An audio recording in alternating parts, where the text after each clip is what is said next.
Let's take a journey back to one of the most iconic eras in human history, the Golden Age of the Roman Empire. This was a time marked by unmatched power, ambition, and cultural brilliance. At its peak, Rome's dominion spanned from the misty highlands of Britannia in the north, across the sun-scorched sands of North Africa, westward to the Atlantic shores of Hispania, and eastward to the lush and ancient lands of Mesopotamia. This vast empire brought together a mosaic of peoples, languages, customs, and beliefs, all unified under the watchful gaze of the Roman eagle. It was an era defined by conquest and construction, by art and ideology, and by the constant balancing act between glory and hardship. Imagine the city of Rome at its height, the vibrant core of this mighty civilization. The streets buzzed with movement and voices as merchants called out from their stalls, children played in alleyways, and politicians made their way to the forum. Colossal buildings dominated the skyline, towering temples, sweeping public forums, majestic arenas, and aristocratic mansions that whispered of immense wealth and power. Rome was a city of striking contrasts. Opulence and poverty coexisted side by side. Grand palaces adorned with intricate frescoes and mosaic floors stood not far from crumbling tenement blocks where the working class lived in cramped, noisy quarters. Amid this urban chaos, pockets of calm could be found in peaceful courtyards, quiet bathhouses, and serene gardens, spaces where Romans sought escape from the bustling city around them. Its people were just as diverse as its architecture. At the top were the patricians, the elite class of wealthy landowners and influential statesmen. They lived lives of luxury, enjoying the best that Roman society could offer: fine food, political clout, and lavish entertainment. Their homes were serviced by slaves, and their social lives revolved around politics, public ceremonies, and hosting extravagant banquets. Beneath them were the plebeians, the ordinary citizens who made up the majority: farmers, artisans, merchants, and laborers. The plebeians formed the backbone of the empire. Though their status was lower, they had their own form of representation. Through the plebeian council, and their efforts kept the empire functioning from the ground up. But Roman life was about much more than just power and class. Culture, philosophy, and creativity flourished. Deeply inspired by Greek traditions, the Romans celebrated the written word, drama, sculpture, and public discourse. Great minds like Seneca, Marcus Aurelius, and Virgil left behind a legacy of thought and literature that still shapes how we think today. Yet not all was prosperous. The empire's vast size and diversity made it incredibly difficult to govern. Rebellions and civil unrest were common, especially in distant provinces. Slavery was widespread, with millions living under harsh, unforgiving conditions. The divide between rich and poor was immense, and upward mobility was rare. Even so, the Roman state endured thanks to its disciplined military, efficient bureaucracy, and sheer resilience. It stood as a powerful symbol of order in a chaotic world, one that lasted for centuries and influenced countless civilizations that followed. Despite the daily struggles many faced, Roman life also included joy, celebration, and spectacle. The people of Rome loved their games. The Colosseum, a marvel of engineering, hosted bloody gladiatorial contests and dramatic animal hunts. The Circus Maximus, Rome's grandest stadium, held breathtaking chariot races that drew massive crowds. These events weren't just for entertainment. They were tools of unity, keeping citizens engaged and reminding them of Rome's strength. Religion played a central role, The Romans worshipped a wide range of gods and goddesses, believing their empire was divinely blessed. Their rituals, festivals, and sacrifices were deeply woven into daily life. Over time, their pantheon evolved, absorbing deities and beliefs from the many cultures they conquered, creating a dynamic and diverse religious tradition. As we explore deeper into the world of the Roman Empire, we'll uncover the social layers, political games, artistic achievements, and daily rhythms that defined the lives of its people. From the lavish halls of the aristocracy to the crowded streets of the commoners, the story of Rome is one of ambition, resilience, and remarkable human achievement, all lived beneath the unyielding shadow of the imperial eagle. We will also examine the factors that led to the empire's decline and fall, and the legacy it left for future generations. As we journey through this fascinating period of history, let us remember that the Roman Empire was not just a political entity, but a vibrant and diverse civilization, a melting pot of cultures and ideas that shaped the course of human history. In this journey back in time, we have already begun to explore the grandeur and complexity of life during the peak of the Roman Empire. From the opulence of the patrician villas to the humble dwellings of the plebeians, from the intellectual salons to the bustling marketplaces, from the grand spectacles and the Colosseum to the tranquil quiet of the public baths. The Roman Empire was a world of contrasts, a world of power and struggle, of culture and learning, and of human aspiration and achievement. As we continue this journey, let us immerse ourselves in this fascinating era, learning from its lessons, appreciating its accomplishments, and marveling at its enduring legacy. As we delve deeper into the remarkable fabric of the Roman Empire at its zenith, let's journey through the vibrant streets of Rome, the bustling heart of the empire.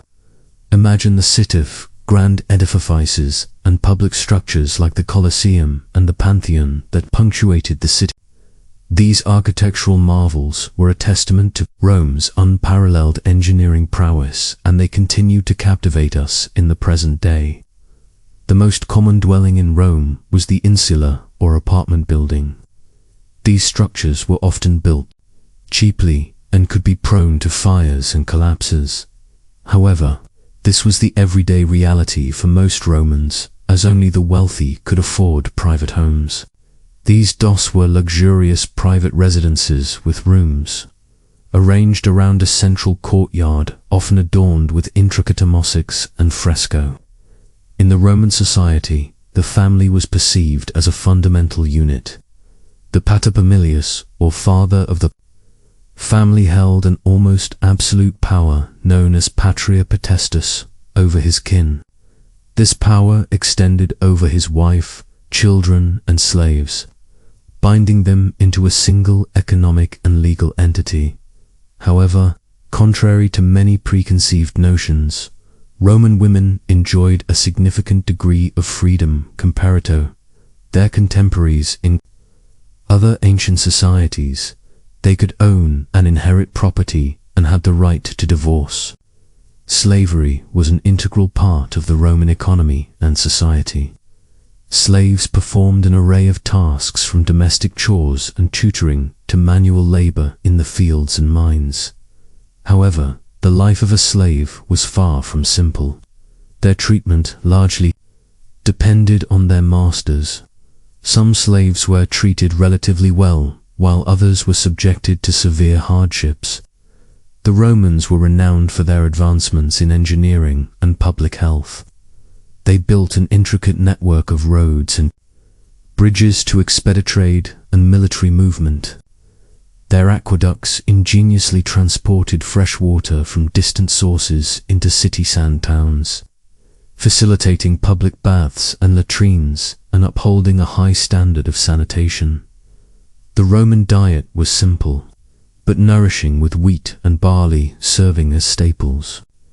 They enjoyed a variety of fruits, vegetables, and legumes, and the wealthier Romans could afford meat, fish, and exotic spices. The Romans were also known for their love of wine, which was consumed at all meals and social occasions.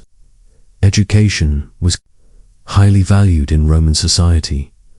Wealthy Romans often hired private tutors for their children, while the less affluent sent their children to public schools.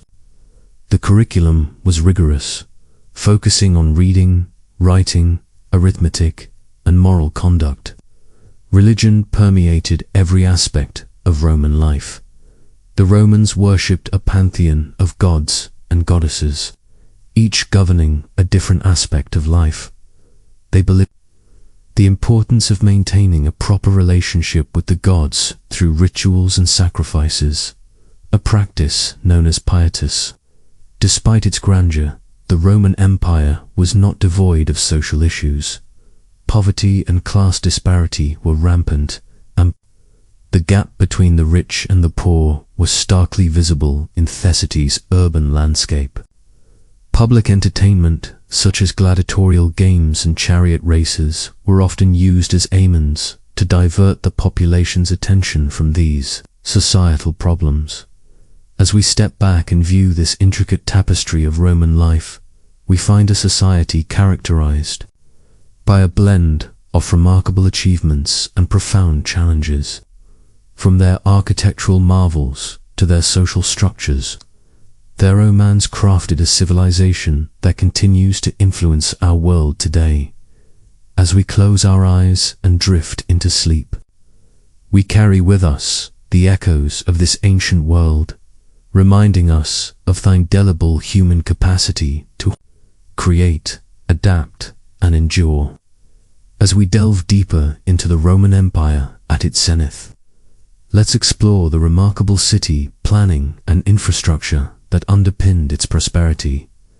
Intricate designs, remarkable efficiency, and the use of advanced building materials were characteristic Roman city planning, reflecting a society that valued organization, practicality, and luxury. At the heart of every Roman city was the Forum, a public square that served as the central hub for political, economic, and social activities. The Forum was typically surrounded by important government buildings, temples, and markets. It was here that citizens gathered to discuss politics, engage in trade, or simply socialize. Larger cities, like Rome, had multiple forums, each with its unique identity and purpose. A city's grandeur was often epitomized by its monumental strues. The most famous of these is perhaps the Colosseum in Rome, an engineering marvel that could accommodate up to spectators. It was used for public spectacles such as gladiatorial contests, mock sea battles, animal hunts, and executions. But lest we think all Roman cities were adorned with such grandiose structures, it's worth noting that smaller towns and cities had their own amphitheaters, albeit on a more modest scale. A quintessential feature of Roman city planning was the grid system. Roads were laid out in a grid pattern with the two main roads, the Cardo and Decumanus, intersecting at the center of the city. This efficient layout facilitated easy navigation and had the added advantage of dividing the city into manageable blocks. The streets were often lined with shops and stalls, creating a lively and bustling atmosphere. But the Romans didn't just excel at city planning. They were also masters of infrastructure. Their aqueducts, for example, were a marvel of engineering, using gravity to transport water from distant sources into the heart of the city. The Romans understood the importance of clean water for the health and well-being of their citizens, and their aqueducts, some of which are still in use today, are a testament to their foresight and ingenuity. Not to be overlooked is the Roman sewer system, the Cloaca Maxima. Another engineering feat that greatly improved the sanitation and hygiene of the city. It was a vast underground work that carried away waste and stormwater, maintaining cleanliness and reducing the risk of disease. Roman homes, known as domus, were equally impressive. In cities, these homes were often part of insulae, a kind of multi-story apartment building. The ground floor was typically reserved for shops or businesses, while the upper floors housed the living quarters. Wealthier Romans, however, lived in detached houses with multiple rooms, a central courtyard, and often private baths. The baths were not merely a place for hygiene, but also a social center.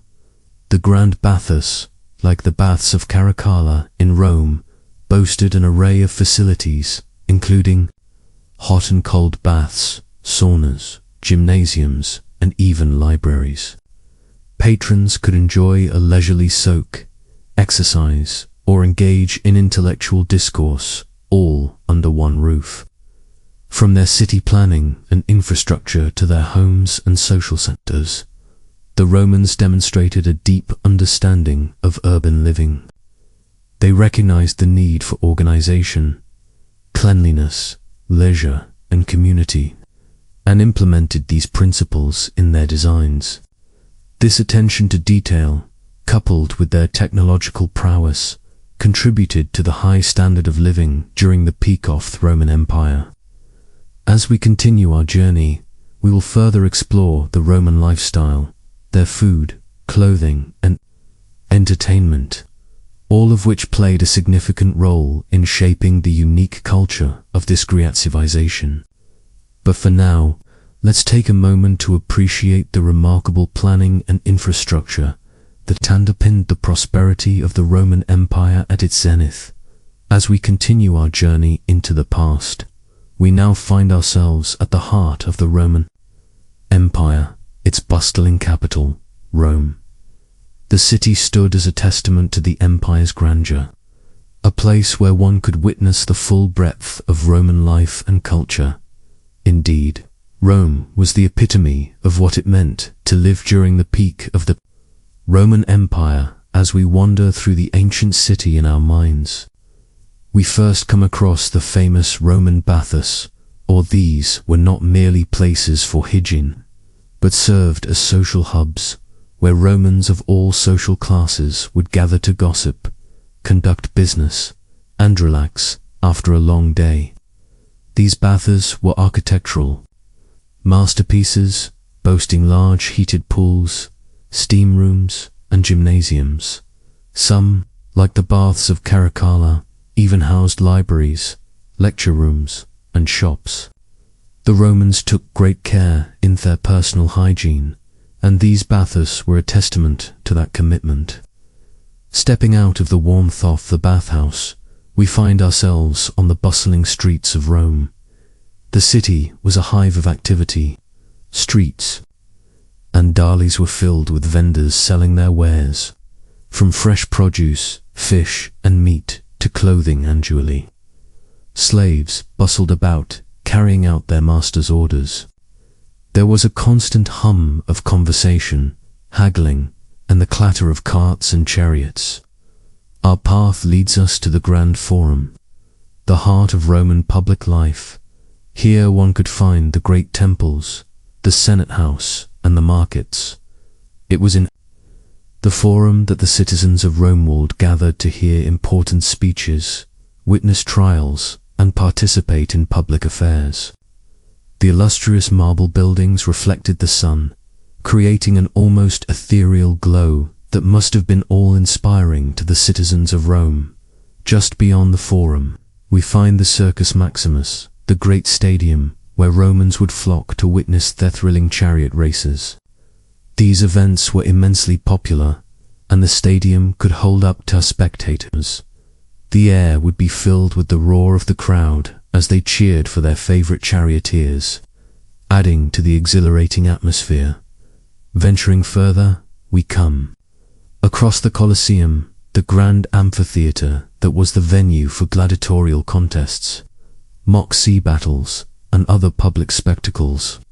Here, Romans would gather to watch these violent yet captivating The Colosseum could hold upwards of spectators, and the elaborate shows were often sponsored by emperors as a means to gain popularity with the public. As the day winds down, we find ourselves in the residential districts of Rome. The wealthy lived in grand villas adorned with beautiful mosaics and fresco, while the less fortunate resided in insular or apartment blocks. These were often cramped and lacked basic amenities, reflecting the stark divide between the rich and the poor in Roman society. As the sun sets, the city is illuminated by oil lamps, casting a warm glow on the stone buildings. The streets are quieter now, but the city is far from sleeping. In taverns and inns, Romans gather to eat, drink, and revel in each other's company.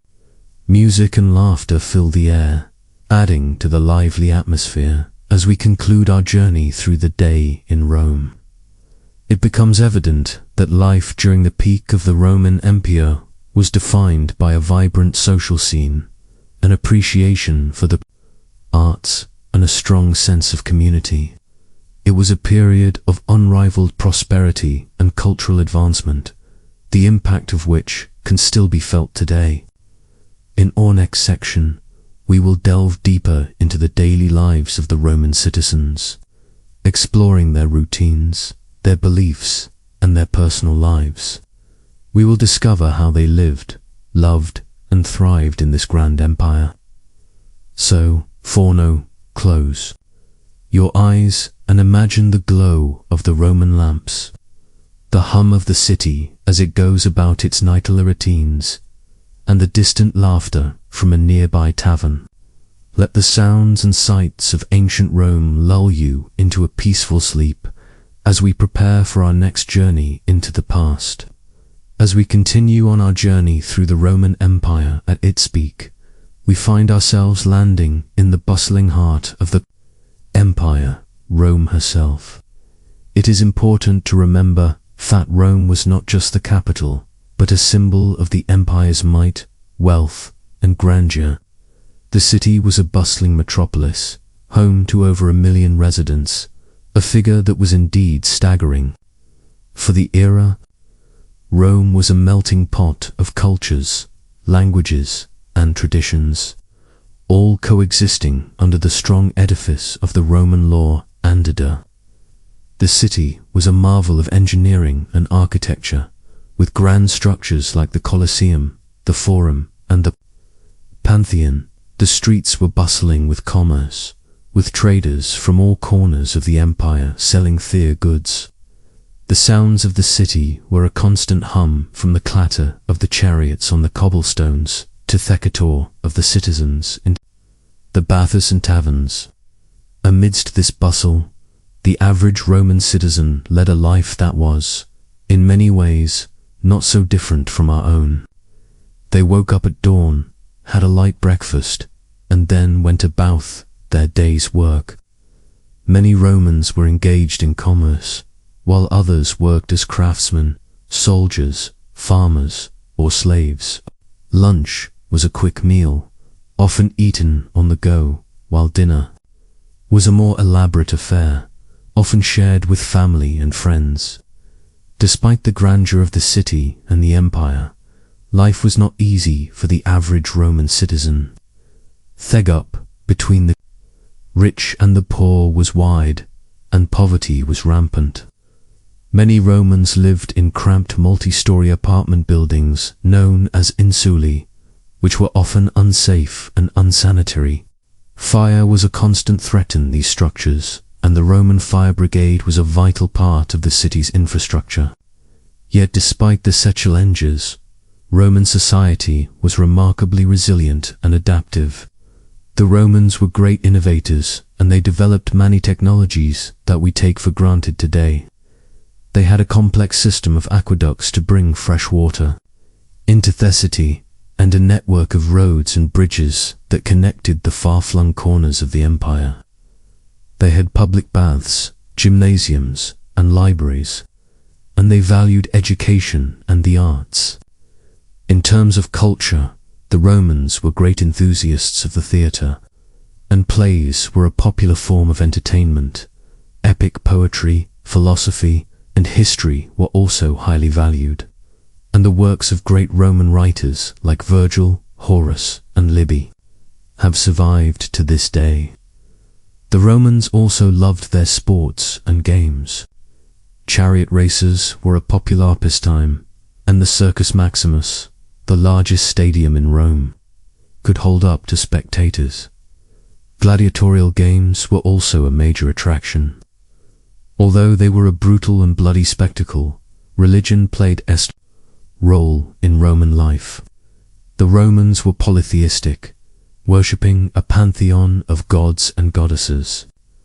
Temples dedicated these deities dotted the city, and religious festivals and ceremonies were a regular part of Roman life.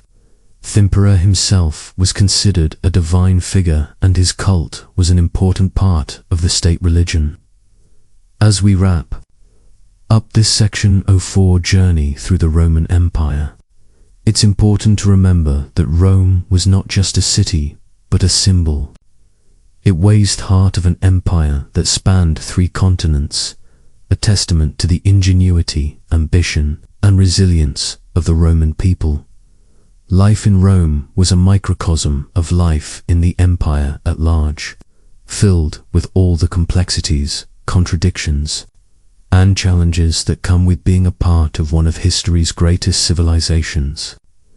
As we move forward, we will delve deeper into the intricacies of Roman society, exploring the lives of its people, its institutions, and its culture in greater detail. As the sun sets on another day during the peak of the Roman Empire, we find ourselves exploring the cultural and social aspects of life during this period. The Romans, much like us, sought entertainment and leisure activities to fill their free time. Many of these pursuits are still familiar to us today, with theatres, bathhouses, and stadiums playing a significant role in Roman society. An integral part of Roman culture was the theatre, a forum for both entertainment and social interaction. Performances were diverse, ranging from tragedies and comedies to pantomimes and mimes. Roman theatres were grand constructions with seating for thousands of spectators. They were often located in the heart of the city, adding a vibrant pulse to the urban landscape. These performances served not just as a means of amusement, but also as a platform for social commentary, often reflecting the political and social issues of the time. Alongside the theatre, the Romans also found amusement in the gladiatoriales. These were brutal affairs, with gladiators often fighting to the death. Despite their violent nature, the games were extremely popular, drawing crowds of spectators from all social classes. The spectacle was a powerful demonstration of Roman power and the might of the Roman military. The games were also a way for the emperors to gain favor with their masses, often sponsoring lavish spectacles at their own expense. However, it wasn't all violence and drama. The Romans also appreciated the finer things in life. Baths, known as thermite, were a common sight in Roman cities and towns. These were not just places for bathing, but also for socializing, conducting business, and even exercising. The larger baths were architectural marvels, boasting heated floors, steam rooms, and ornate mosaics. It was a daily ritual for many Romans to visit the bathhouse, a testament to the importance of cleanliness and hygiene in Roman society. Roman cuisine, another fascinating aspect of their culture, was diverse and sophisticated. The diet of a Roman citizen would vary greatly depending on their social status. The wealthy Romans indulged in extravagant feasts with dishes made from a variety of exotic ingredients.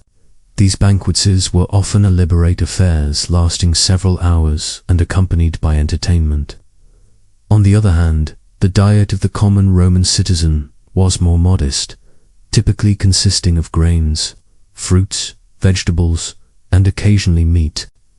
The social structure of the Roman Empire was rigid, with a clear distinction between the aristocratic elite and the common citizens. At the top were the impasand, the senatorial class, followed by the equestrians, and then the plebeians. Slaves, who were considered edroperti rather than citizens, were at the bottom of this hierarchy. Despite these social divisions, there was a degree of social mobility within Roman society. Through military service, financial success, or political ambition, it was possible for individuals to rise through the ranks. This relative social mobility, along with the promise of Roman citizenship, made the empire an attractive prospect for many outside its borders. Education was highly valued in Roman society.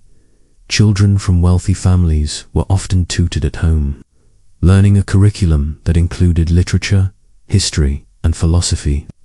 The less privileged, however, often received a more basic education, if any at all. Regardless of social class, education was seen as essential for preparing young Romans for their roles as citizens and leaders.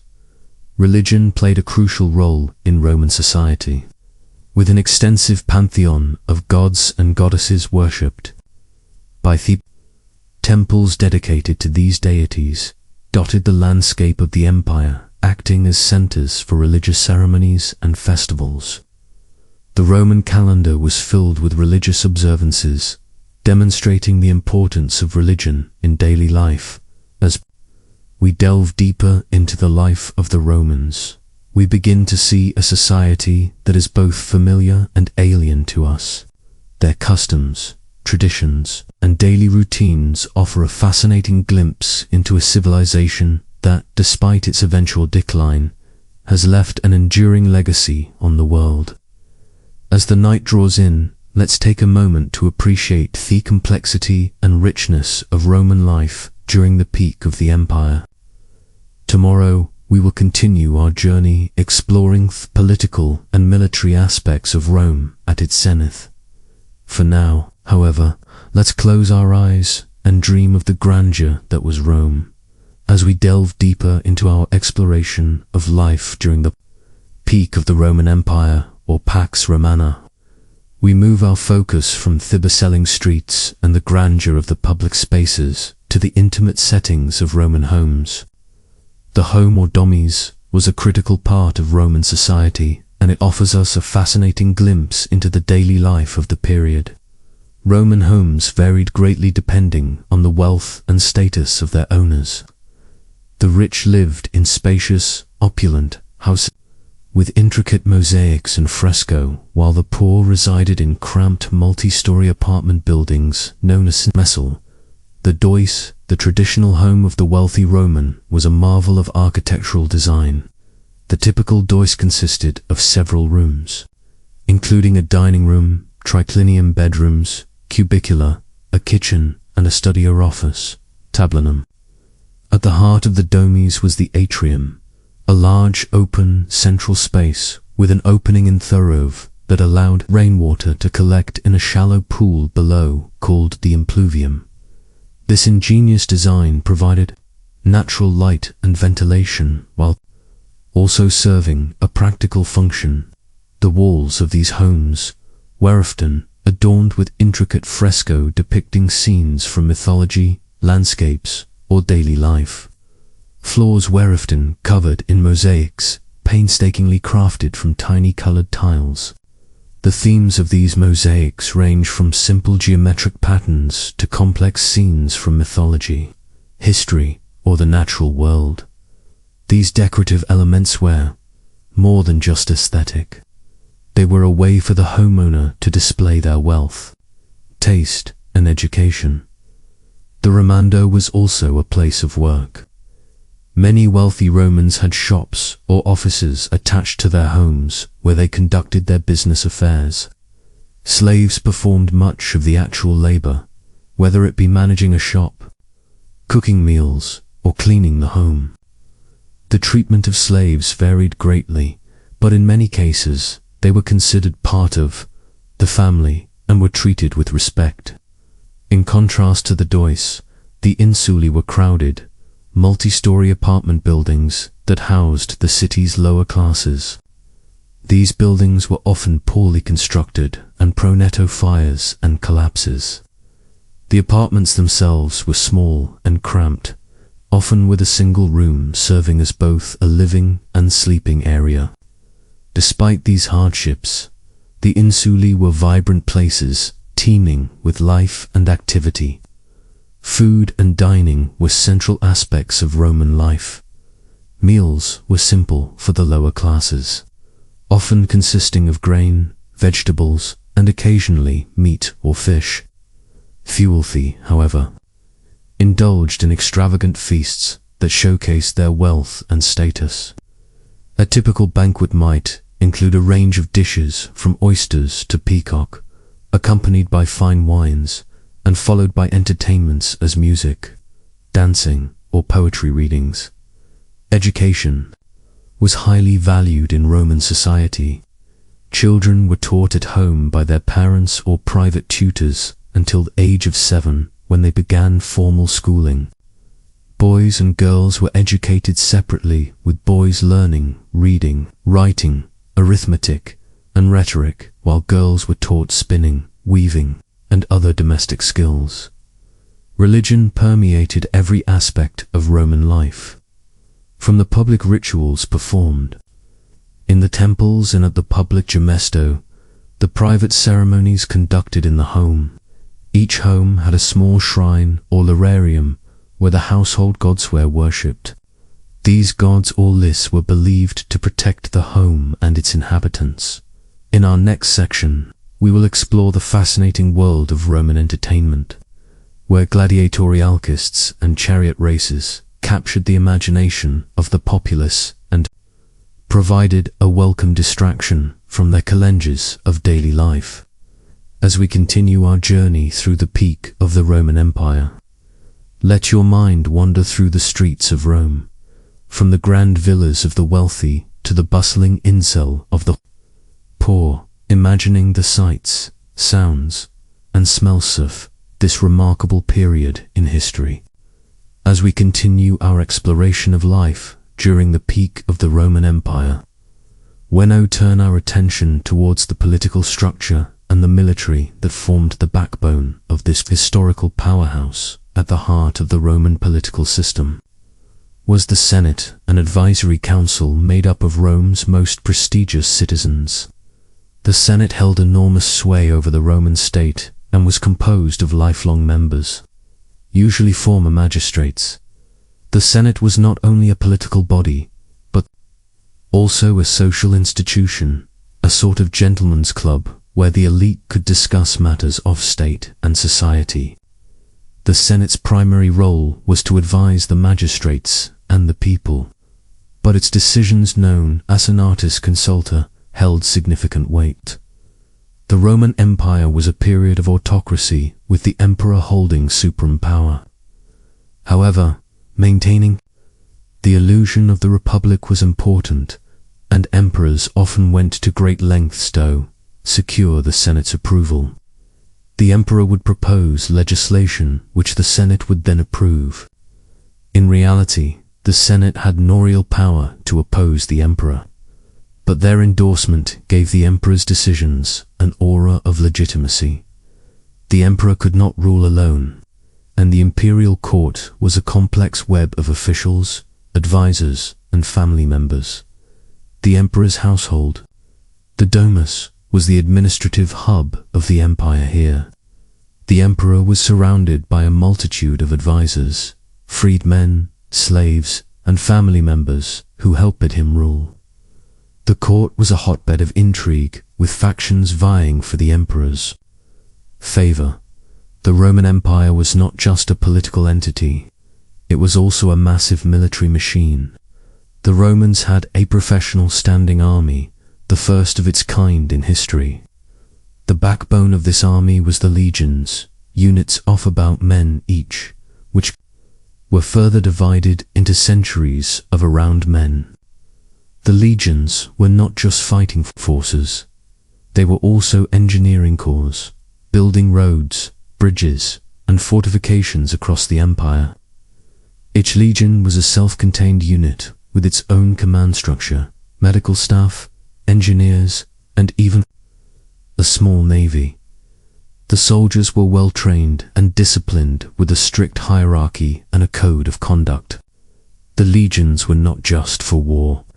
They also served as a police force, maintaining law and order in the provinces. The key to the success of the Roman military was its adaptability.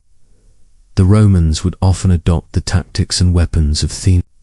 They defeated, integrating them into their own military doctrine. This adaptability, combined with the discipline and organization of the legions, made the Roman army a formidable force. The Roman navy also played a crucial role in the empire's expansion. It was responsible for protecting the sea routes that were vital for trade and communication. The navy was not as prestigious as the legions, but it was essential for maintaining the empire's security and prosperity. Life in the Roman military was hard, but it offered opportunities for social advancement. A career in the army or the navy was a path to citizenship for many provincials. Soldiers were rewarded with land, money, and the opportunity to climb the social ladder. As we delve deeper into the political and military structure of the Roman Empire, we see an intricate system of checks and balances, a complex web of relationships, and a military machine that was as innovative as it was efficient. These elements combined to create an empire that lasted for centuries, leaving a lasting legacy on the world. As we transition from the political and military aspects of Roman life, our next section will focus on the cultural and social facets of the Roman Empire, examining the daily lives of its citizens from diverse socioeconomic ranks. Rest assured, there is still much to discover about this remarkable period in human history.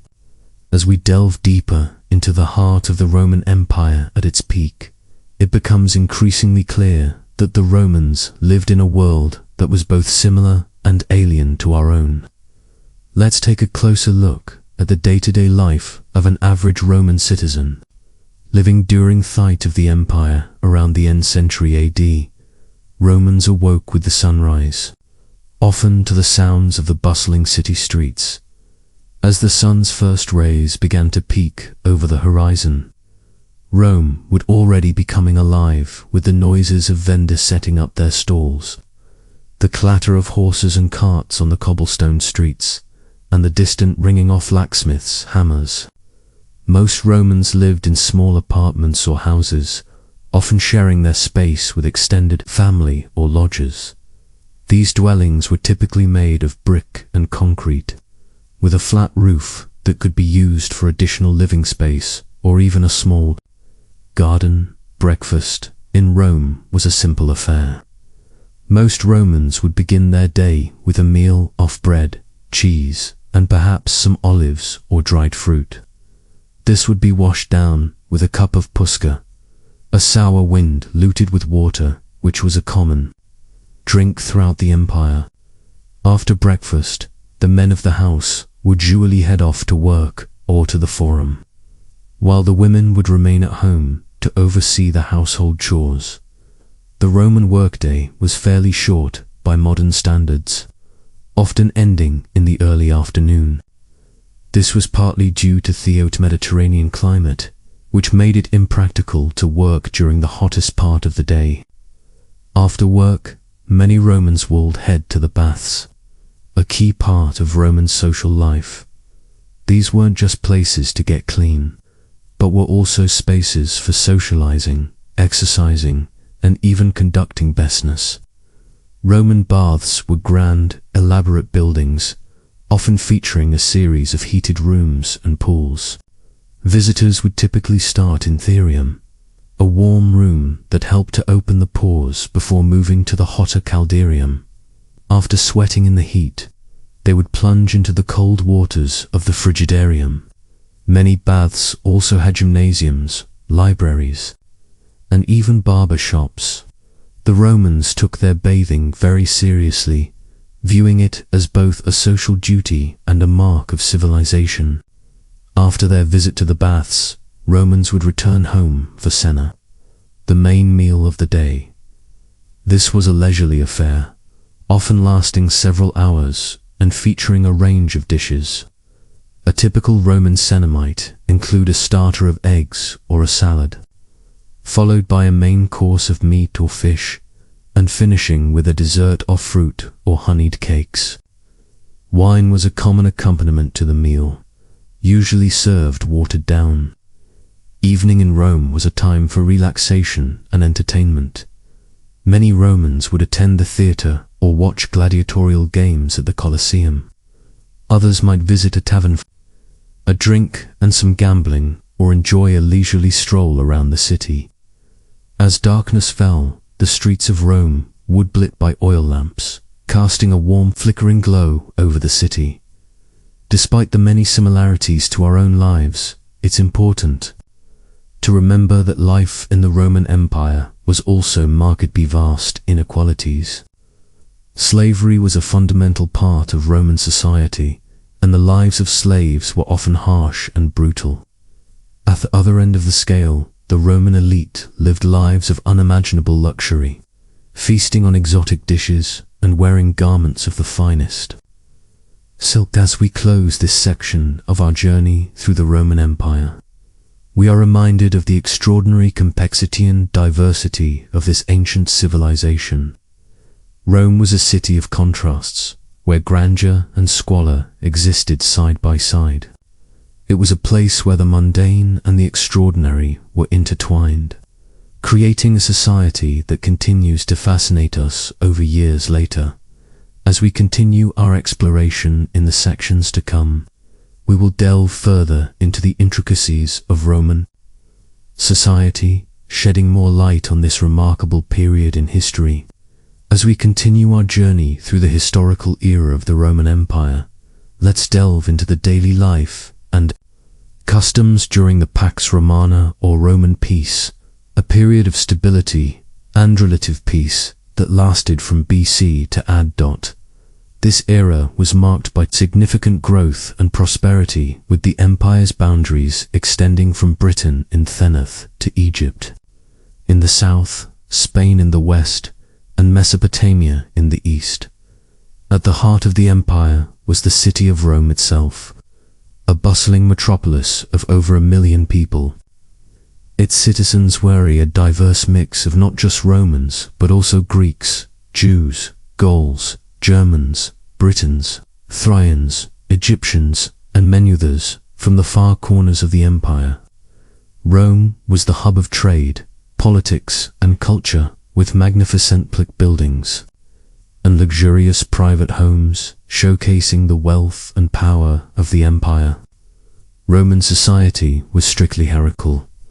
At the top of the social pyramid were the senators, members of the oldest and wealthiest families of Rome who held most of the political power. Below them were the equestrians, wealthy businessmen and professionals. The bulk of the population were the plebeians, free citizens who could vote but held little political power. At the bottom were the slaves, who had no rights and were considered property. Life in Rome was a blend of work, leisure, and public participation. Most Romans worked days a week, with businesses and shops opening early in the morning and closing in the afternoon. Many Romans were traders, artisans, or farmers, though some held jobs as teachers, doctors, or civil servants. Slaves performed much of the manual labor, from construction work and rowing ships to household chores. Despite the long hours of work, Romans also knew how to enjoy life. Public baths were a popular place for socializing after a day's work, where Romans could relax, play games, and discuss politics.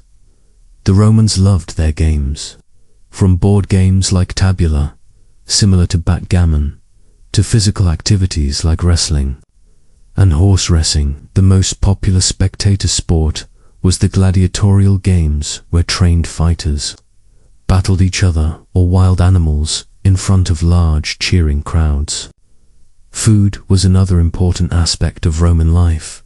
Most Romans ate 3 meals a day, a light breakfast, a main meal at midday, and a light dinner in the evening. The diet of the common Roman consisted mostly of cereals, bread, cheese, fruits, vegetables, and occasional meat. The wealthy, on the other hand, indulged in extravagant feasts with exotic dishes, fine wines, and elaborate desserts. Education was highly valued in Roman society. Wealthy families often employed tutors to educate their children at home, while poorer families sent their children to school.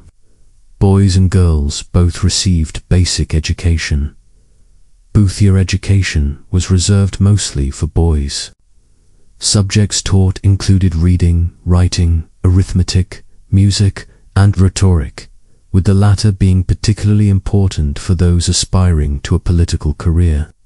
Religion was a central aspect of Roman life, with every home having a small shrine.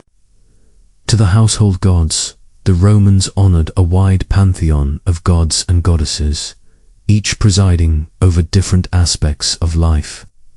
Temples were common sights in Rome, and religious festivals, sacrifices, and processions were frequent occurrences.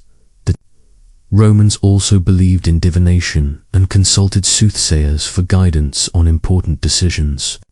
As we immerse ourselves in the tapestry of daily life during the Pax Romana, we can better appreciate the complex society and culture that the Romans built. Join us in our next segment as we further explore the political and military systems of the Roman Empire and the extraordinary engineering feats that still inspire awe today. As you drift into sleep, imagine the bustling streets of Rome, the cheering crowds in the Colosseum, and the quiet whisper of prayers in the temples. And let the echoes of this ancient civilization lull you into peaceful dreams. As we delve deeper into the grandeur of the Roman Empire, we now shift our gaze towards the societal structure that formed the backbone of this great civilization. The structure of Roman society was very hierarchical, and it was broadly divided into the categories of patricians, the aristocratic families, the plebeians, the common people, and the slaves. The patricians were the elite of Roman society. They were the wealthy landowners and the political leaders. They lived in large, luxurious houses, often on hills overlooking the city, and they enjoyed a life of leisure and luxury. They would spend their days in the forum discussing politics, attending religious festivals, or watching gladiatorial games. The patricians were also the ones who held high offices in the government, including the position of consul, the highest elected office in the Roman Republic. In stark contrast to the patricians, the plebeians were the common people of Rome. They were the farmers, the tradesmen, the soldiers, and the laborers. Though they made up the majority of the population, they had little political power and were often at the mercy of their patricians. However, over time, the plebeians were able to win certain rights and privileges, including the right to elect tribunes who could veto the actions of the consuls. Despite these gains, the life of a plebeian was often hard, with long hours of work and little time for leisure. However, it is important to note that the line between plebeians and patricians was not always clear-cut. Many plebeians were able to gain wealth and status through their efforts in trade or military service.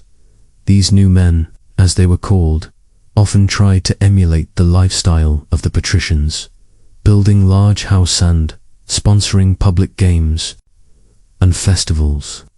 Slavery was a significant part of Roman society and the economy. Slaves were used for a variety of tasks, from agricultural labor to household chores. They could be bought and sold at markets, and they were often treated harshly by their masters. However, it was possible for a slave to earn their freedom, and freed slaves could become citizens, albeit with limited rights. The Romans had a unique way of looking at wealth and status. Unlike many societies, they did not necessarily equate wealth with virtue. Instead, they valued a concept they called dignitas, which can be loosely translated as dignity or prestige. This was a measure of a person's influence, reputation, and standing in society. A person could increase their dignitas by serving in the military, holding public office, or sponsoring public works. In terms of entertainment, the Romans had a love for spectacle and drama. The Colosseum, with its gladiatorial games, was the epitome of this. These games, often sponsored by wealthy patricians, would draw crowds of tens of thousands. Gladiators, who were often slaves or criminals, would fight to the death for the entertainment of their crowd. The Romans also loved theatre, and plays were often performed at festivals and religious ceremonies. Religion played a crucial role in Roman society, and it was deeply ingrained in every aspect of life. The Romans worshipped a pantheon of gods and goddesses, each with their own domain and responsibilities. Religious festivals were a common occurrence, and they often involved sacrifices, prayers, and processions. The Romans believed that by honoring the gods in these ways, they could ensure their favor and protection. Education was highly valued in Roman society, and it was seen as key to advancing one's status. Wealthy Romans would hire tutors for their children, who would teach them writing, arithmetic, and the classics. The goal of education was not only to impart knowledge, but also to instill the values and virtues that were important to Roman society. In conclusion, life during the peak of the Roman Empire was characterized by a sharp division between the classes. A love for spectacle and drama, a deep respect for the gods, and a strong emphasis on education. Despite the hardships faced by many, it was a society marked by a rich culture and a deep sense of dignity and honor. It's easy to see how this complex and vibrant society was able to dominate the ancient world for so many centuries. In the previous sections, we have discussed the rise of the Roman Empire, its political structure, and the daily life of its citizens. In this part, we will delve into the social structure and the dynamics of Roman society during its peak. The Roman Empire, like any other ancient civilization, was marked by a rigid social hierarchy. At the top of the echelon were the patricians, who were the aristocrats, essentially the ruling class who held most of the political power. They were the descendants of the original senators of Rome, chosen by Romulus, the mythological founder of Rome. Patrician families enjoyed many privileges, including the exclusive right to hold certain high offices, such as consul and censor. Their wealth came from large estates, or latifundia, worked by slaves or tenant farmers. Below the patricians were the equestrians, also known as the equites or the knight class. Initially, this class was defined by their ability to afford a horse for military service, but over time it evolved into a wealthy business class. They were involved in various commercial activities, including tax collection, and often served as public contractors. Their economic power eventually allowed them to wield substantial political influence. Despotenate, having the same formal political rights as the patricians. The largest class by far was the plebeians, who were free Roman citizens, not part of the patrician or equestrian classes. They were the artisans, merchants, farmers, and laborers, who formed the backbone of the Roman economy. While they had the right to vote, they were initially barred from holding higher political offices. However, through collective action and protest, known as the conflict of the orders. The plebeians gradually won political concessions, including right to hold the consulship and the establishment of tribunes, who were officials elected to protect their interests. At the very bottom of the social pyramid were the slaves and freedmen. Slavery was an integral part of Roman society, with slaves being used for various tasks, from household chores to gladiatorial combat. It's important to note that Roman slavery was not based on race, but rather on capture in war, punishment for crime, or the inability to pay debts.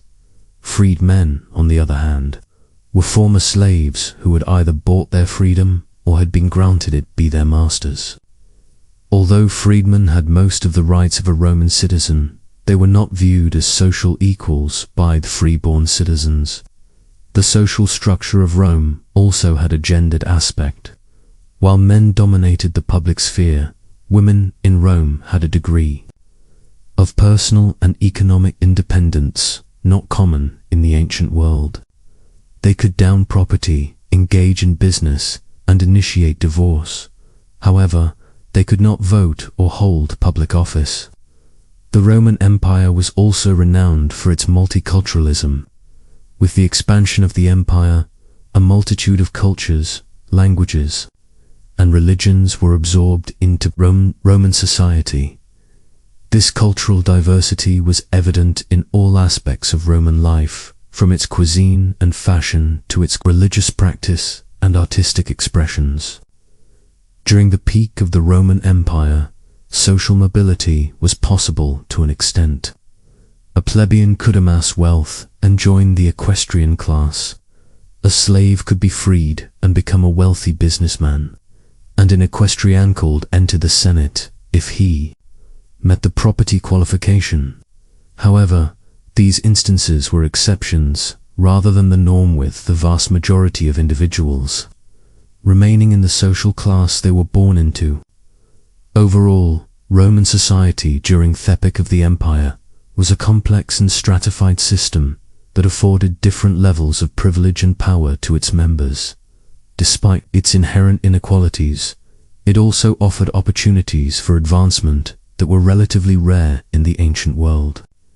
In the next section, we will explore the military structure and the causes behind the Roman Empire's remarkable patricians. Please close your eyes, take a deep breath, and prepare to journey into the world of the Roman legions. As the sun would set over the horizon, the city of Rome would transform into a vibrant, nocturnal metropolis. Street vendors would close their stalls, laborers would return from the fields, and the city's many taverns and bathhouses would begin to light up, their warm glow casting shadows on the cobbled streets. Among the most famous of these establishments was the Thermae Caracalla, constructed in the Rhodes century AD. This grand bathhouse was much more than a place to bathe and socialize. It was a multifunctional leisure center, complete with libraries, gardens, and even a gymnasium. Patrons of the would start their visit in the appatorium, a changing room lined with wooden lockers. From there they would proceed to the tepidarium, a room of moderate temperature where they would begin the process of sweating out impurities.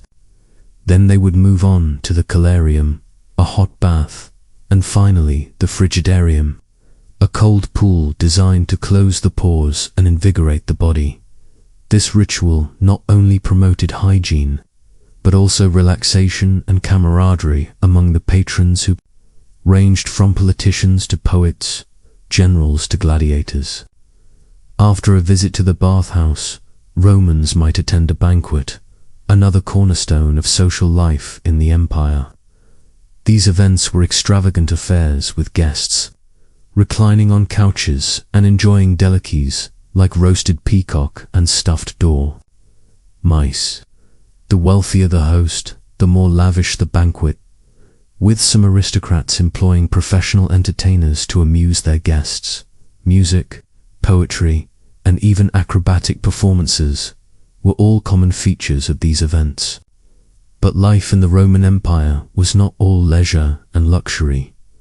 There was also a darker side to the society, one that was characterized by inequality and brutality. While few wealthy enjoyed the comforts of villas and banquets, the poor lived in squalid conditions, often in cramped multi-story apartment buildings known as insulae.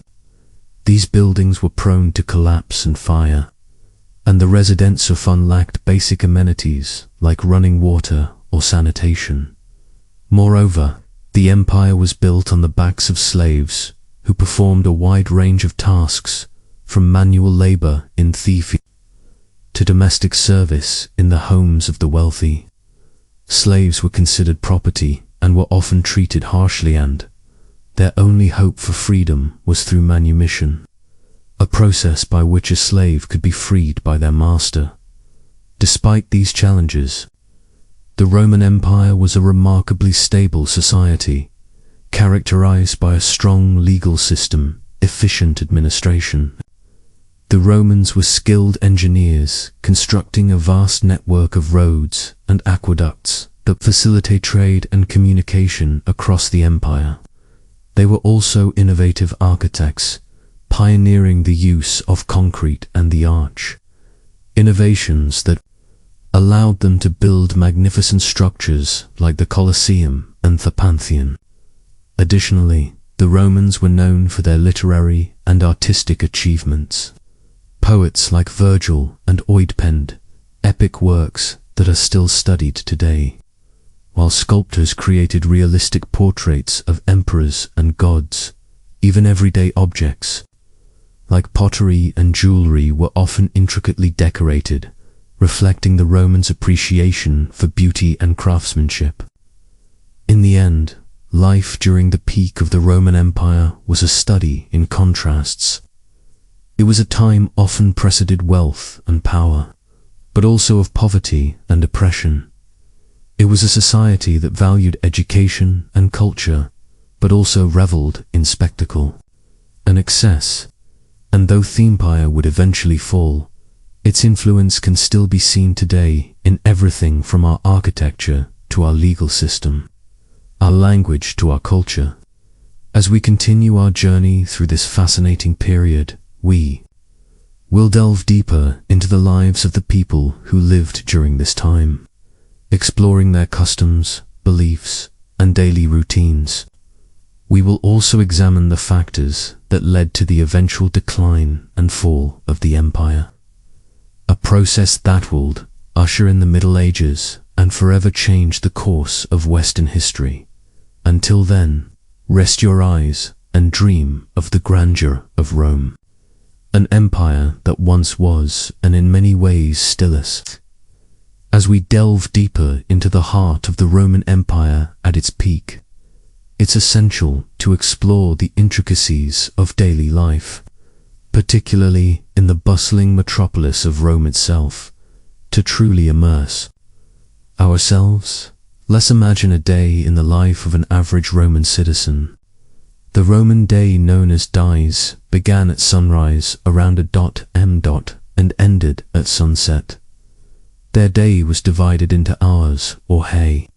But since the length of daylight varied with the seasons, the length of these hours was not fixed, making their concept of time fluid and somewhat different from ours.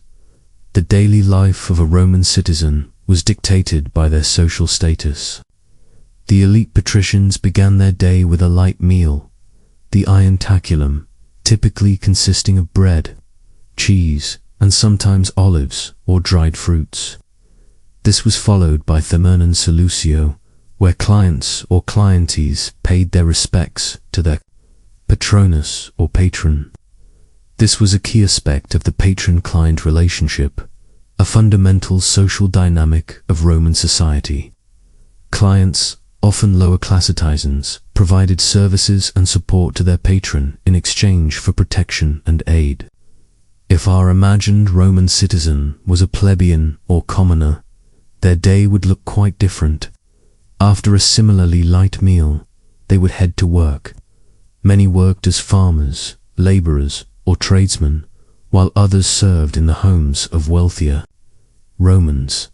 The bustling Roman markets, or mela, were filled with stalls selling a variety of goods, from fruits and vegetables to fish and meat to fabrics and jewelry.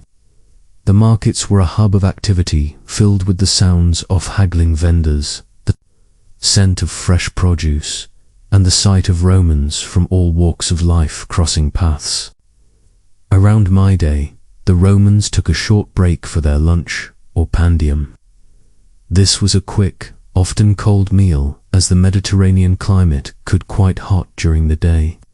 After pandium, work resumed until late afternoon.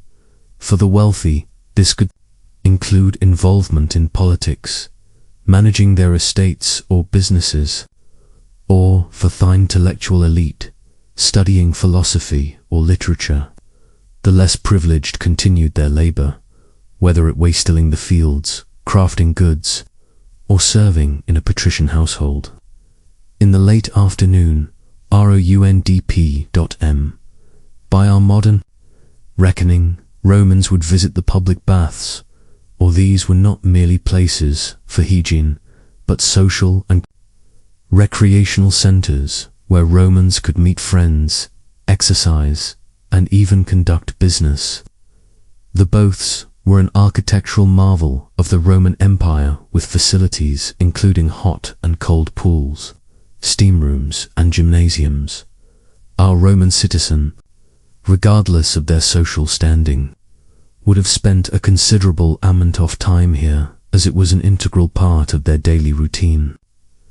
As evening approached, the main meal of the day, the cena, was served. For the wealthy, this was often a lavish affair, with multiple courses and a variety of delicacies, from oysters to peacock tongues. For the common Roman, cena was simpler, usually consisting of a grain-based dish, vegetables, and occasionally meat or fish. Following cena was the commissatio, a drinking party that marked the end of the day. The wealthy often hosted these parties in their luxurious homes, while the less affluent might gather at a local taverna. As the wine flowed, Romans would engage in lively conversation, play games, and enjoy entertainment such as music or performances. As we imagine the life and routine of our Roman citizen, it's important to remember that while the Roman Empire was a society of great wealth and advancement, it was also a society of stark contrasts. The extravagance of wealthy was balanced by the hardship of the poor. The grandeur of the public buildings contrasted with the simplicity of the common homes. Yet regardless of status, all Romans shared in the rhythm of the dies, the vibrant culture, and the collective identity of being part of one of the most influential civilizations in history. This exploration of a day in the life of a Roman citizen offers us a glimpse into the complexities and nuances of daily life during the peak of the Roman Empire. As we continue our journey, we'll delve deeper into the societal structures, cultural practices, and historical events that shaped this remarkable civilization. As we delve deeper into the rich tapestry of the Roman Empire at its peak, we find ourselves wandering through the bustling streets of Rome, a city thriving with unparalleled cultural and economic prosperity. Outsiders were drawn towards Rome's magnificence, its architectural grandeur, and the promise of a life full of opportunities and adventures. The city during this period was not merely a geographic location, but a potent symbol of power, civilization, and grandeur. Imagine being a Roman citizen in the first 2 centuries AD. As dawn breaks, you would be awakened by the distant hum of the city coming to life. The smell of fresh bread wafts from the bakeries.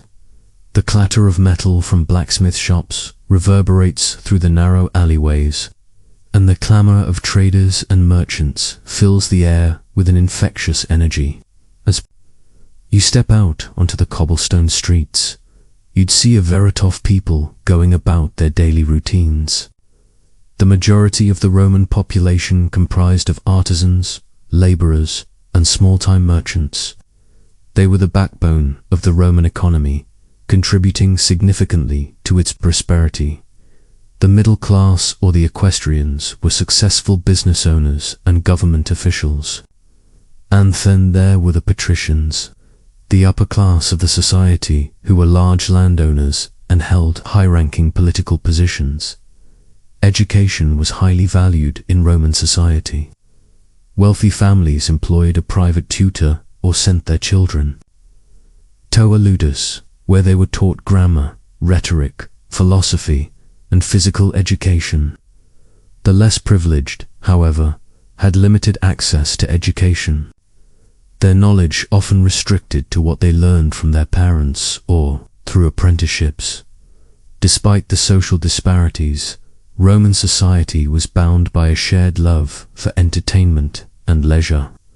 Public bathhouses, or the where popular social spaces where Romans of all classes could relax, exercise, and engage in intellectual discourse. Similarly, the amphitheaters, the most famous being the Colosseum, were venues for a variety of public spectacles. From gladiatorial contests to dramatic performances, the Roman diet was simple yet nourishing, with staples like wheat, olive oil, and wine.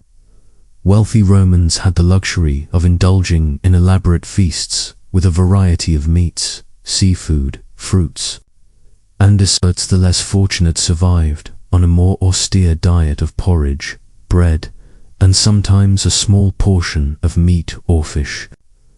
The Roman Empire was renowned for its advanced legal system, which laid the foundation for many modern legal principles. The law governed all aspects of Roman life, from property rights to criminal proceedings. It was administered by a complex hierarchy of officials and courts, with the emperor at the top acting as the supreme judge. In terms of religion, the Romans worshipped a pantheon of gods and goddesses, each governing an aspect of life. They believed that maintaining a good relationship with the gods would ensure peace and prosperity. This belief was manifested through various rituals, sacrifices, and public festivals. As we step back from this vivid snapshot of a day in the life of a Roman citizen, we appreciate the empire's rich cultural diversity, advanced societal structure, and the pulsating energy that coursed through its core. The Roman Empire, at its zenith, was not simply an epoch of power and territorial expansion, but a crucible of human experiences and societal advancements, the echoes of which can still be heard in our modern world. In the next section, we will explore the political intricacies that governed this magnificent empire. But for now, let your thoughts wander through the grand streets of Rome as you drift into a peaceful slumber. As we continue our journey into the heart of the Roman Empire at its zenith, we delve into the intricacies of Roman politics and the sheer dominance of the Roman military. The Roman Empire, in its grandeur and glory, was a complex structure of governance that was a blend of autocracy and democracy. The emperor held absolute power, but a semblance of a republic was maintained, with the Senate continuing to hold legislative and advisory roles. The Roman political system was a unique blend of monarchy, oligarchy, and democracy, a combination that was unheard of during that time. Although the emperor was the supreme ruler, the Senate, comprising of aristocrats, played a significant role in the governance of the empire. The Senate was a vestige of the Roman Republic and held considerable influence, providing a check to the absolute rule of the emperor. Senators were appointed by the emperor, and they held their position for life unless they were expelled for misconduct. The Senate's main responsibilities were to enact laws, control finances, and administer justice. While the political structure of the Roman Empire was intricate, The military might of Rome was straightforward. It was the most formidable army of its time. The Roman military was a well-organized, disciplined, and efficient fighting force. It was divided into legions, each consisting of about soldiers. The legions were further divided into centuries, each led by a centurion. The Roman military was a meritocracy with promotions based on courage and competence rather than social status. The military might of Rome was not solely due to the discipline and organization of its army. The Romans were also innovators in military technology. They developed the pilum, a type of spear that was designed to bend upon impact, making it impossible for the enemy to throw it back. The Romans also engineered roads and bridges which facilitated the quick movement of their troops and supplies. The Roman Empire was not just a military and political powerhouse. It was also a hub of culture and learning. Roman literature, art, architecture, and philosophy still influence our world today. The Romans were great patrons of art. Emperors often commissioned grand architectural projects such as the Colosseum, the Pantheon, and the Baths of Caracalla to demonstrate their wealth and power. Roman literature was rich and varied with works ranging from epic poems to philosophical treatises. The works of Virgil, Ovid, Horace, and Seneca are still studied and admired today. Roman philosophy, particularly Stoicism, had a significant influence on the empire. The Stoics believed in the importance of virtue and the pursuit of wisdom. They taught that one should strive to maintain tranquility and peace of mind regardless of the external circumstances. The culmination of Roman culture, politics, and military might was evident in their legal system. Roman law was a sophisticated system of statutes, legal principles, and court decisions. It was based on the principle of justice and the rule of law. The Romans created a legal system that was designed to be fair and just, and it served as the foundation for many modern legal systems. As we reflect on the grandeur of the Roman Empire, we must also acknowledge its shortcomings. There was a significant gap between the rich and the poor, with a small elite enjoying immense wealth, while the majority of the population lived in poverty. Slavery was common, with slaves making up a significant portion of the population.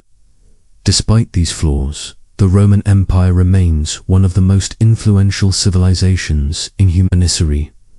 As you drift closer to sleep, imagine the bustling streets of Rome, with its grand architecture, busy markets, and lively forums. Imagine the senators debating in the Senate House, the soldiers training in the military camps, and the philosophers discussing the nature of life in the public squares. The Roman Empire, in all its complexity and grandeur, truly was a marvel of human civilization. As we continue our exploration, let the echoes of the past lull you into a peaceful slumber, dreaming of marble columns, murmuring fountains, and the eternal city at the heart of an empire. As we continue to explore the complexities of life during the peak of the Roman Empire, we now turn our focus towards its economy and trade.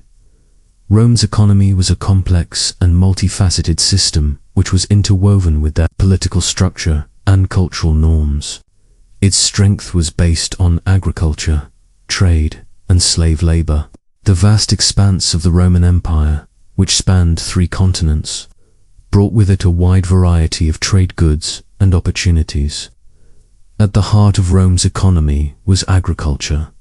A majority of Rome's populace was involved in farming in some manner, from the rich patricians who owned vast estates to the poor plebeians who tilled the soil. Everyone had a stake in the harvest. Grain, particularly wheat, was the staple crop, but vineyards and olive groves were also prevalent. The rich soil of the Italian peninsula, coupled with the temperate Mediterranean climate, made it ideal for agriculture. The production of food was not just for local consumption, but also for export to other parts of the empire. Rome's agricultural surplus was one of the key factors that allowed it to sustain its vast population and military. Trade was another vital part of the Roman economy. Rome was a hub of commerce, with goods flowing in from all corners of the empire. The Mediterranean Sea, often referred to as the Roman Lake, was the chief conduit for this trade. Ships laden with grain from Egypt, spices from the east, and tin from Britain would dock at the bustling ports of Rome. The city's markets were filled with a plethora of goods from all over the known world, a testament to the empire's reach and power. Local craftsmen also contributed to the trade, producing goods such as pottery, textiles, and metalwork, which were exported across the empire. One cannot discuss the Roman economy without mentioning slave labor. Slavery was a deeply ingrained part of Roman society, and it underpinned much of the economy. Slaves worked in all sectors from agriculture to crafts, and even in the homes of the wealthy. They were bought and sold in markets, and their labor contributed significantly to Rome's wealth and prosperity. While the treatment of slaves varied, their lives were often harsh and filled with hardships. Despite the prosperity and abundance, the Roman economy also had its share of problems. Inflation was a recurring issue, brought on by the empire's constant military campaigns and the resultant debasement of the currency. The gap between the rich and the poor was stark, with the bulk of the wealth concentrated in the hands of a small elite. This socio-economic divide eventually contributed to the empire's decline. However, during its peak, the Roman Empire was a testament to the power of economic organization and trade. Its ability to harness the resources of a vast territory and channel them into a single unified economy was a remarkable feat. The impact of Rome's economic system can still be felt today in the foundations of modern economies and trade practices. So, as you lay back and let your thoughts drift, imagine the bustling Roman markets filled with goods from distant lands, the rustling wheat fields under the Mediterranean sun, and the clinking of coins changing hands. The Roman economy was a complex machine, but one that powered the empire and shaped the world in many ways. As you drift closer to sleep, let the echoes of this ancient world lull you into peaceful dreams. Tomorrow we will explore more facets of life during the peak of the Roman Empire. Good night, as we continue our exploration of life during the peak of the Roman Empire. We now turn our attention to the realm of entertainment and the arts. This was a period when Rome was at the pinnacle of its cultural and artistic achievements, and the city was a hub for artists, writers, and performers from across the empire. The theatre was one of the most popular forms of entertainment during this time, and a wide variety of plays were performed, from high drama to ribald comedy. The actors in these plays were often slaves or freed men, and they performed in masks, which could be highly exaggerated to depict different characters. The Romans also enjoyed pantomime, a form of performance that involved a solo dancer telling a story through movement while a chorus sang or spoke the lines. Despite the lack of physical theatres in the early days of the empire, the Romans had a strong tradition of drama, and it was not uncommon for temporary stages to be built for specific festivals or events. The Romans also had a great love for spectacle, and nothing embodied this more than the gladiatorial games. These games, which were often held in the grand amphitheatres that dotted the empire, were a chance for the Romans to display their wealth and power. They featured a range of events from chariot races to animal hunts, but the most famous were the fights between gladiators. These were typically slaves or condemned criminals who were trained to fight for the entertainment of the crowd. Despite the brutal nature of these contests, they were incredibly popular, and the best gladiators could achieve a level of fame and fortune that was otherwise unattainable for people of their status. Music was another important part of Roman life, and it was used in a variety of contexts, from religious ceremonies to public parades. The Romans had a wide range of musical instruments, including the lyre, the flute, and the tuba, a long trumpet-like instrument. Singing was also popular, and many Roman poems were designed to be sung. The Romans also developed a form of notation to record their music, although sadly very few examples of this have survived to the present day. In the visual arts, the Romans demonstrated a keen sense of realism and a fascination with capturing the world as they saw. This can be seen in their sculpture, which often depicted people in a very lifelike manner with detailed features and expressions.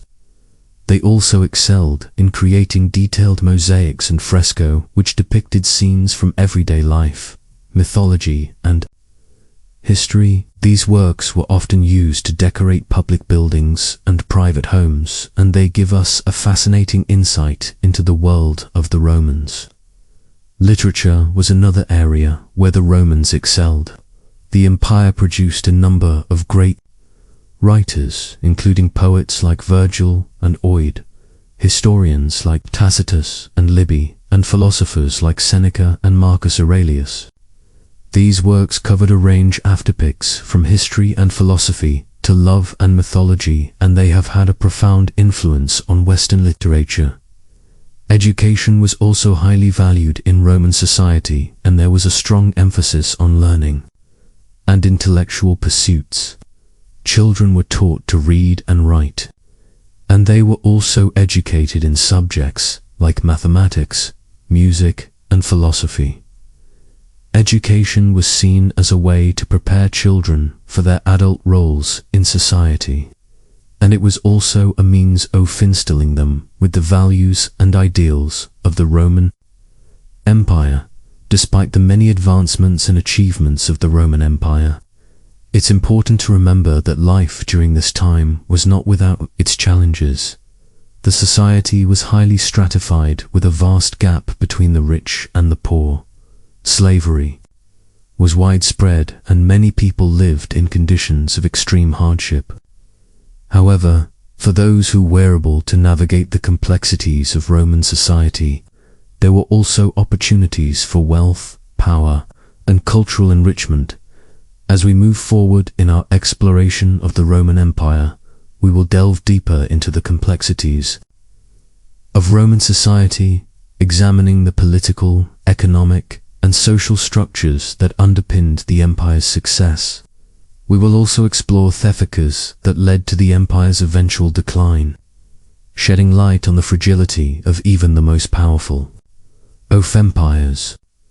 For now, let these images of Roman life linger in your mind, a testament to the ingenuity, creativity, and resilience of a civilization that left an indelible mark on the course of history. Now, as we set aside our exploration for the night, allow the calm rhythms of Roman life to guide you towards a peaceful sleep.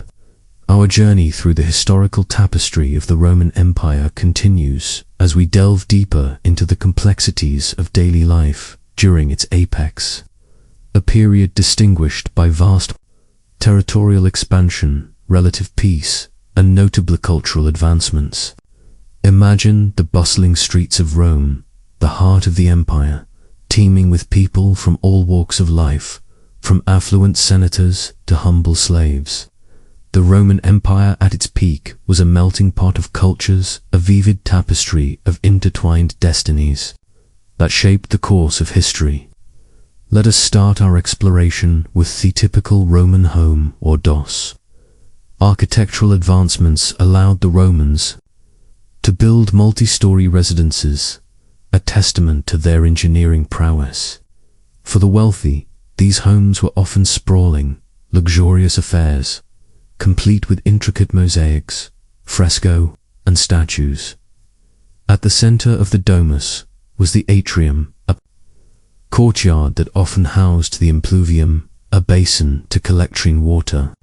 This open space, enlivened by the play of light and shadow, was the heart of the Roman home, a place for socializing, conducting business, and even religious ceremonies. However, this picture of domestic luxury was not the standard for all Romans. The majority of the population, particularly in Rome, lived in insulae, multi-story apartments. These structures, sometimes reaching 6 or 7 stories high, were often cramped and lacked the amenities of the duis. The lower floors, sturdier and less prone to fire, were typically occupied by the wealthier tenants, while the higher, more precarious floors were home to the less fortunate. The Roman diet was heavily influenced by the Mediterranean climate and the empire's vast territories. The staple foods included grains, primarily wheat, which was used to make bread. Romans also consumed a lot of vegetables, legumes, and fruits, both fresh and dried. Meat was a luxury, typically enjoyed by the wealthy or on special occasions. Fish and seafood, however, were common, especially in coastal regions. One of the most striking aspects of Roman culinary culture was the use of garum, a fermented fish, sauce that Romans used as a flavor enhancer, much like we use salt today. The production of this sauce was a significant industry in many Romans. However, its smell was reportedly so overpowering that factories were often located on the outskirts of towns, in the domain of fashion. The Romans are perhaps best known for the toga, a large woolen garment that was wrapped around the body. While it has come to symbolize Roman citizenry, the toga was generally reserved for formal occasions due to its cumbersome nature. On a daily basis, most Romans, both men and women, wore a simple tunic. The quality and decoration of the tunic often indicated the wearer's social status. For example, senators wore tunics with a broad purple stripe, while equestrians, members of the lower aristocracy, wore a narrower stripe. The Romans were also fond of jewelry, with both men and women adorning themselves with rings, bracelets, necklaces, and earrings.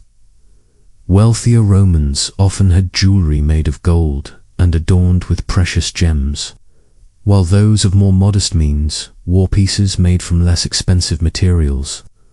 On the topic of leisure, the Romans had a penchant for public spectacles.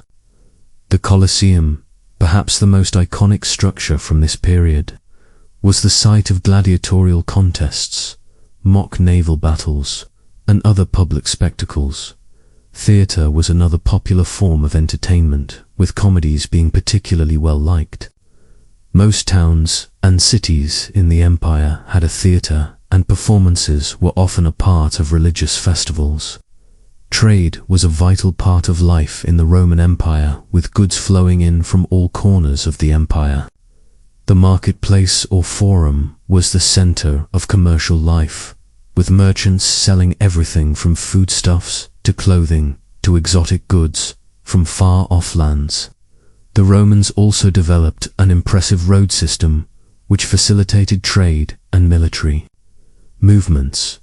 In this period of Roman history, we see a society characterized by contrast and diversity.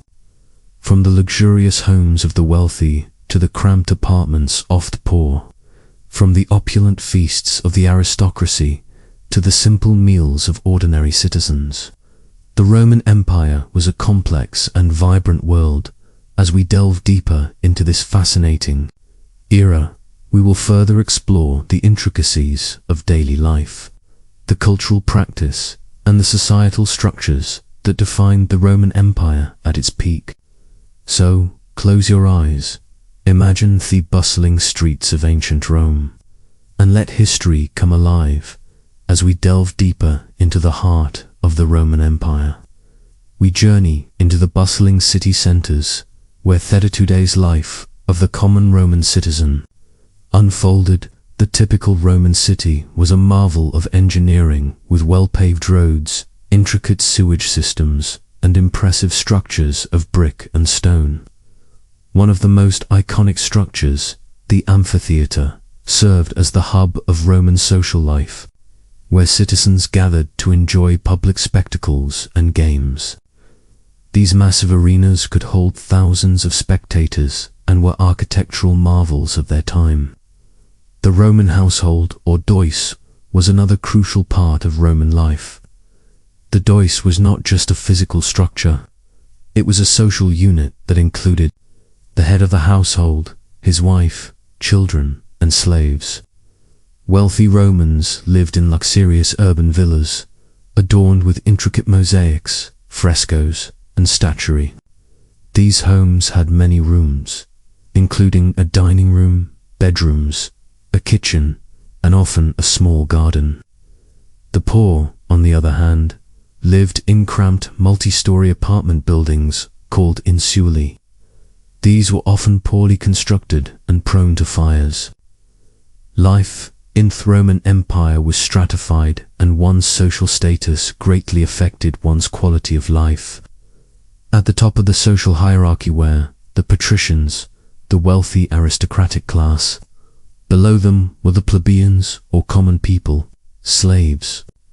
Were at the bottom of the social structure. Despite the stark differences in living conditions, all Romans, regardless of their status, enjoyed certain public amenities like public baths, forums, and amphitheaters. Roman cuisine was heavily influenced by the Mediterranean, with olives, grapes, and wheat forming the cornerstone of the Roman diet. Wealthy Romans dined on exotic dishes like peacock tongues and dormice, while the common people subsisted on a diet of bread, porridge, and vegetables. Wine was a staple beverage for all strata of society, often diluted with water. The Romans were a deeply religious people, with a pantheon of gods and goddesses whom they worshipped in elaborate temples and shrines. They believed in the divine origins of their city and attributed their military success and prosperity to the favor of the gods. Religion was deeply intertwined with the state, and the emperor was often deified and worshipped as a god. Education was highly valued in Roman society. Wealthy children were taught at home by private tutors, learning subjects like rhetoric, philosophy, and mathematics. Poorer children, however, often lacked access to formal education and learned trades from their parents instead. Despite this, literacy rates in the Roman Empire were relatively high compared to other ancient civilizations.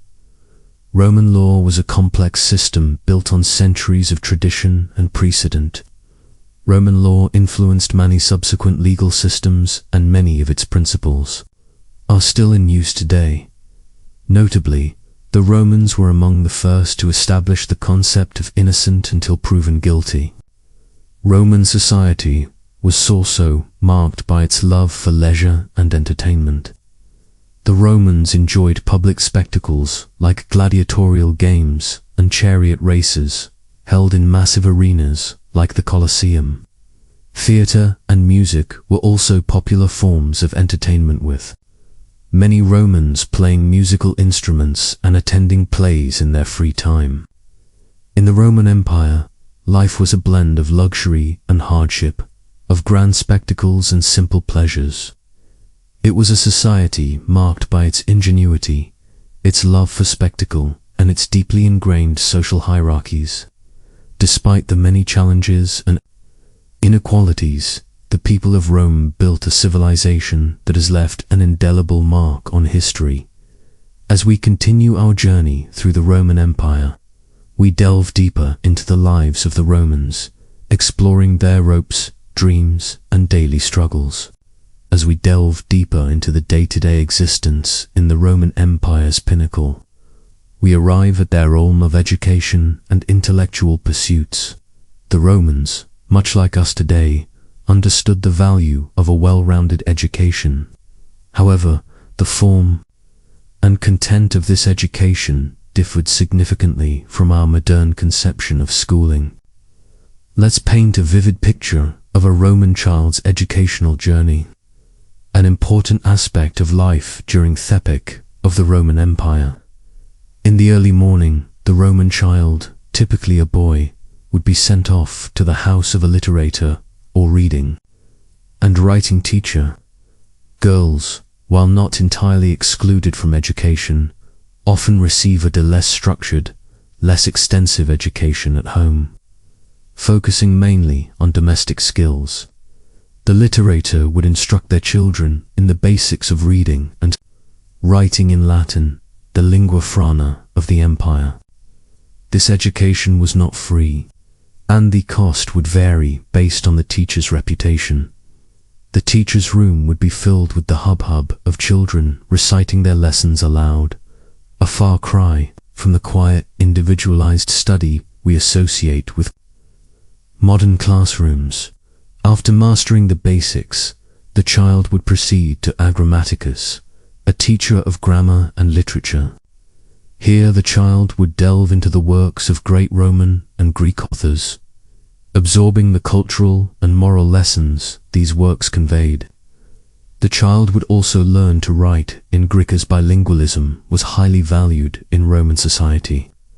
The grammar would also provide instruction in rhetoric, the art of persuasive speaking, a skill highly prized in a society where public speaking played a crucial role.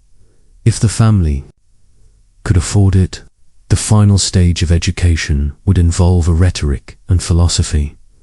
This was the equivalent of a university education in modern terms, and it prepared the student for a career in politics and law, the most prestigious professions. In Roman society, however, the intellectual life of the Roman Empire was not limited to formal education. The Romans were great admirers of Greek culture and intellectual achievements, and they absorbed much of this into their own civilization. Libraries, both public and private, were widespread, filled with scrolls containing the works of great Greek and Roman thinkers. There were also public lectures and debates where the educated elite would gather to discuss philosophical and ethical issues. Despite this focus on intellectual pursuits, the Roman education system was not without its critics. Some Romans lamented the focus on Greek culture and language, believing it detracted from traditional Roman values. There was also criticism of the harsh discipline in Roman schools, with corporal punishment a common occurrence. But whether one loved or loathed the Roman education system, it is undeniable that it was an integral part of life during the peak of the Roman Empire. It shaped the minds and values of the Roman citizens, influencing everything from politics to literature. And though it may seem foreign to us with its emphasis on rote learning and physical discipline, it is in many ways the ancestor of our own education system. As we drift away from the bustling classrooms and quiet libraries of ancient Rome, we find ourselves standing at the threshold of a Roman home, ready to explore the intimate sphere of domestic life. But that is a story for another.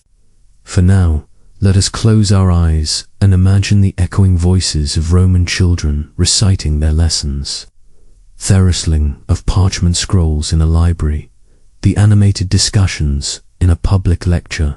Let these images lull you into a peaceful slumber, carrying you away on the wings of history. As we continue our journey through the peak of the Roman Empire, we find ourselves stepping into the atmosphere of a bustling marketplace. Markets, or mela as they were known in Latin, were an integral part of Roman life, serving as the hub of economic activity and social interaction.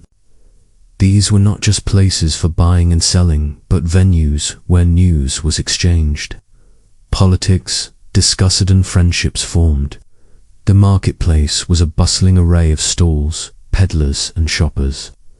It was not uncommon to see farmers selling their produce directly to the public, fishermen hawking their fresh catches, or bakers enticing passerby with the aroma of freshly baked bread. Other vendors sold items such as clothing, pottery, household items, and even slaves. The market was filled with the clamor of haggling and the clatter of coins. A foreigner stepping into the market might find it chaotic, but for the Romans, it was an organized cacophony, a dance they were well accustomed to. The Roman diet was simple but healthy. The staple food was grain, which was ground into flour and baked into bread. Olive oil and wine were also staples. The Romans enjoyed a variety of fruits and vegetables, including apples, pears, cherries, onions, leeks, lentils, and beans. Meat was a luxury, usually reserved for special occasions. The Romans also relished fish and seafood, which were readily available due to the empire's vast coastline. As the sun began to set, the market would gradually empty out, but the heart of Roman social life did not stop beating. The evening was a time for relaxation and entertainment. The Romans were avid fans of the theatre, with comedy being particularly popular. Plays were performed in large outdoor theatres, where people could sit and enjoy the performance while munching on snacks. However, the most popular form of entertainment was undoubtedly the gladiatorial games.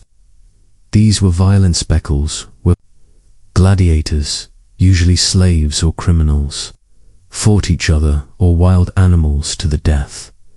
Despite the brutal nature of these games, they were incredibly popular, drawing huge crowds. The roar of their crowd, the clash of weapons, the drama of life and death played out in the arena.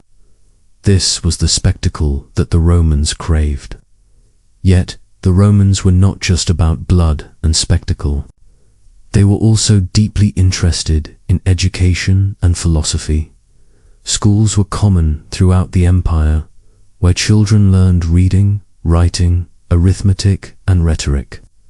The Romans also had a deep respect for Greek culture and philosophy, and many Romans studied the works of Greek philosophers as Plato and Aristotle.